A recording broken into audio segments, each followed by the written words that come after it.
Sober for 21 years, Lex had spent 20 of them struggling with a bipolar diagnosis that catapulted his moods from one extreme to the other. He was over-medicated, argumentative, and shrouded in brain fog, and the worse he felt, the more secluded he became, which only compounded his problems. He was on a downward spiral, defeated, sure that the rest of his life was going to look like this, and wondering if he would ever get control of it all. He had tried everything to help with his mental and physical health, except for changing his diet, so he came to me because he wanted to give it a try. After working together for 6 months, Lex's life is radically different. He cleaned up his diet and he made the connection between blood sugar regulation and his mood swings. With help from his doctor, he was even able to cut 2/3 of the medication that he had been prescribed to treat those symptoms, and he was experiencing far less depression. He began exercising regularly and resumed his hobby of long-distance cycling. And as an added bonus, he felt more comfortable socializing, noticed that his brain fog cleared up, started reading again, and even found that his acne cleared up. Lex is like a lot of people that I run into. They think the reason they feel the way they do is because something in their brain is broken. This is really personal for me because once upon a time I felt the same way as well. Now, you might be wondering who I am and why I'm even qualified to talk to you about mental health. My name is Jayne Reynolds. I'm board certified in holistic nutrition. I'm a level 2 certified nutrition recovery coach. I'm certified through the Amen Clinics as a brain health professional, and I'm the founder and CEO of Sycamore and Sage Nutrition. I've struggled with my own emotional health. In 2004, I had a nervous breakdown. I was struggling with exhaustion, emotional and physical pain, anxiety, and depression, and the anxiety was debilitating at times. Now, I did all the things that I was told I was supposed to do, right? I went and got counseling, I had a psychiatrist, I took all the meds, and I went to our church and I sought help from them and turned to my faith in depth.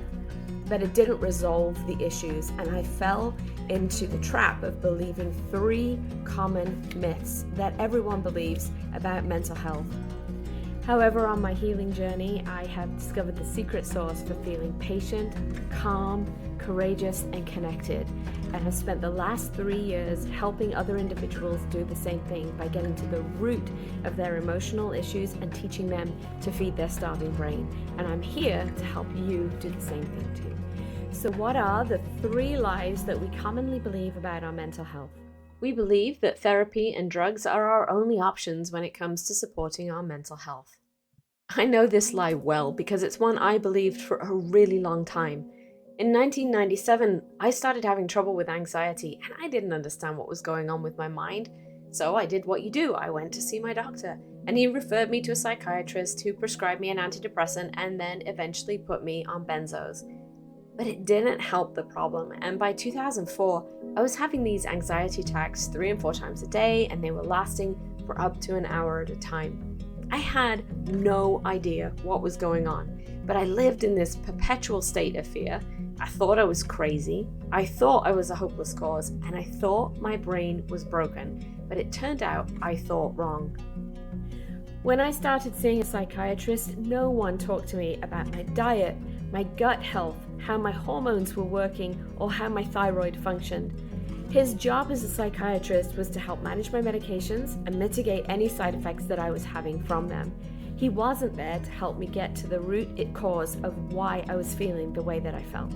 Fortunately, I stumbled into the world of natural health care, where they understand that everything is interconnected and we need to address every aspect of our human selves. Our anatomy, our physiology, our biochemistry, our spiritual life, and our emotions. They help me understand that while therapy is very helpful because it addresses the emotions, and drugs can be helpful because they influence our biochemistry, they don't address whether or not poor gut health is impacting how our brain works. And it doesn't take into account that we might actually not have a benzo deficiency, but we might be low on magnesium, or vitamin B6, or zinc, or some of these essential proteins. Or we might have a sugar addiction that is driving our feelings of anxiety. Which brings me to the second lie we believe. We believe our labs are normal. First, let me be clear, I am not anti-doctor and I'm never going to contradict any medical advice that you've been given. But I have heard from many of my clients about how they've gone to the doctor looking for answers when they don't feel well, and they've had all these tests run only to hear that their labs look normal even though they don't feel right. They've been given prescriptions that mask the symptoms that they're experiencing, and worse yet, they're told that their health concerns are nothing to worry about. It's all in their head. This can happen for a couple of reasons. Either they aren't looking for the right thing, or the lab range is still technically within the normal limit, but only by a point or two. So let's take an example. Say they've been feeling exhausted, depressed, unmotivated, and overweight for years with no obvious cause. So the doctor orders a blood test and looks at their TSH level, which is a thyroid hormone. Now the results come back and it shows this TSH level of 0.52, which is technically within the normal range of 0.5 to 5.0. And the doctor says, well, good news, your thyroid's fine, that's definitely not the issue. Instead of using that as a warning sign to help you prevent disease, normal ranges are used as this absolute marker to diagnose a disease state after your results are out of range. But in this example, low thyroid function could be the culprit behind your persistent, low-level depression. How do you know if your unregulated blood sugar handling is the culprit behind your anxiety, or if your low levels of sex hormones are driving your cravings, anxiety, perfectionism, irritability, and anger?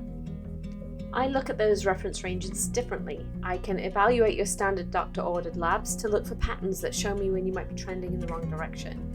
And without diagnosing any specific illness, I can see which areas need support and then catch any potential nutritional deficiencies.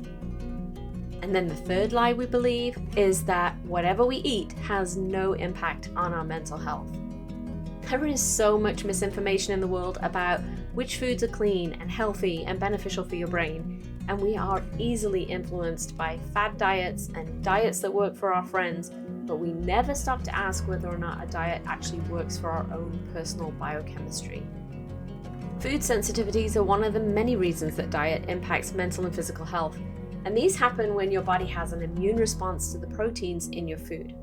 They can cause a slew of symptoms from anxiety, depression, and suicidality to migraines and sinus problems, digestive issues, and chronic pain. And once they're activated, they can last for up to 28 days. In 7 years of nutritional coaching, I've witnessed food sensitivities cause multiple problems, many of them depression-related. Gluten was one of my clients' biggest trigger foods, and when she stopped eating it, her anxiety attacks went away and her OCD stopped completely within 1 week. For another client, it was dairy, for another, oats. How on earth do you figure out what your triggers are? The truth is that you need individualized testing to discover your personal nutritional needs. It's imperative for your success.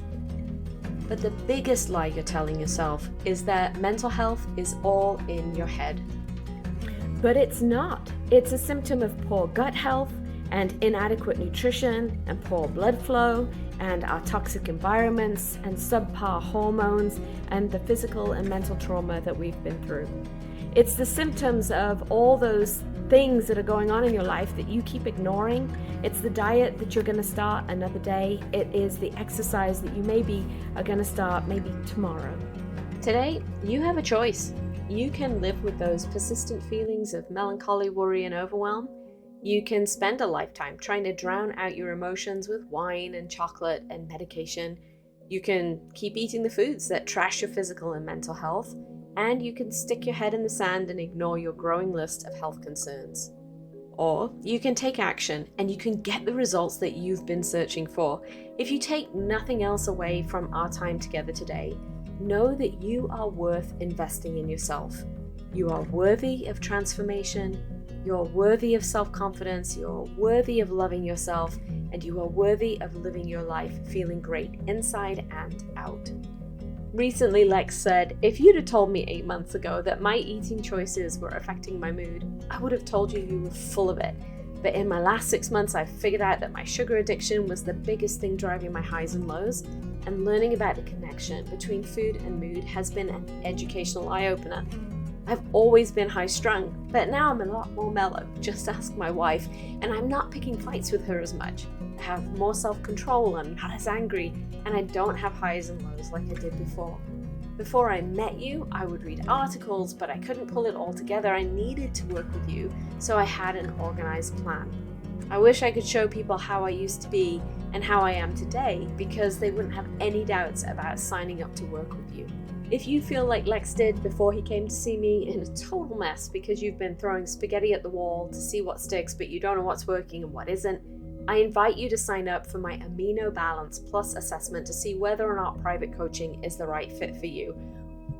It includes a nutritional assessment, an amino acid assessment to discover where you need support for your mental health, and a 1-hour appointment with me. For only $247, you're going to walk away with these clear directions on the next steps that you need to improve your mental health.